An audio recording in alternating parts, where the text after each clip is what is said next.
సంక్రాంతికి ఊరెళ్తున్నారా? సిపి సజ్జనర్ కీలక సూచన చేశారు. హైదరాబాద్ నగర ప్రజలకు సిపి సజ్జనర్ కీలక సూచనలు చేశారు.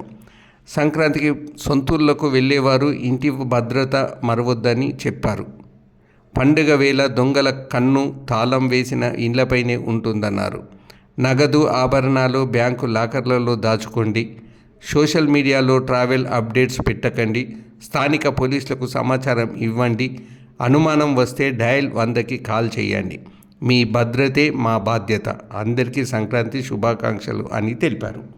రాష్ట్రానికి పెద్ద పండుగ సంక్రాంతి పండుగ. చాలా మంది వాళ్ళు సొంత ఊరికి వెళ్తుంటారు. మన ఆంధ్రప్రదేశ్, కర్ణాటకకి, మహారాష్ట్రకి, తమిళనాడుకి, కేరళకి అట్లానే చాలా చోట్ల కూడా వెళ్తుంటారు. గతంలో జరిగిన నేరాలు ఏమున్నావు అవి కూడా విశ్లేషించి ఆఫీసర్స్ అందరితో కూడా మనము మాట్లాడడం జరిగింది. అందరితో కూడా వీడియో కాన్ఫరెన్స్ చేయడం జరిగింది. సో మనము ఈ టైంలో మనము మనం రెగ్యులర్ బీట్స్ నడుస్తూనే ఉంటాం. స్పెషల్ బీట్స్ కూడా మనం వేయడం జరిగింది. ఎక్కడెక్కడ హాట్ స్పాట్స్ ఉన్నావు, రాష్ట్రం ఎక్కడెక్కడ క్రైమ్ జరిగింది, ఎక్కడెక్కడి నుంచి వచ్చే అవకాశం ఉంది, ముఖ్యంగా మన బస్ స్టేషన్ కావచ్చు, రైల్వే స్టేషన్స్ కావచ్చు, హోటల్స్ కావచ్చు, లాడ్జెస్ కావచ్చు, అవి చెక్ చేస్తూ మనము ఈ యొక్క సంక్రాంతి టైంలో మనము మా యొక్క ప్రివెంటివ్ మెజర్స్ కూడా తీసుకోవడం జరుగుతుంది. అట్లానే ప్రజలు కూడా వాళ్ళ దగ్గర ఉన్న బంగారం కావచ్చు, వాల్యుబుల్ వస్తువులు కావచ్చు, వాళ్ళు అక్కడ ఇంట్లో పెట్టకుండా లాకర్ ఫెసిలిటీ యూజ్ చేసుకోవాలి.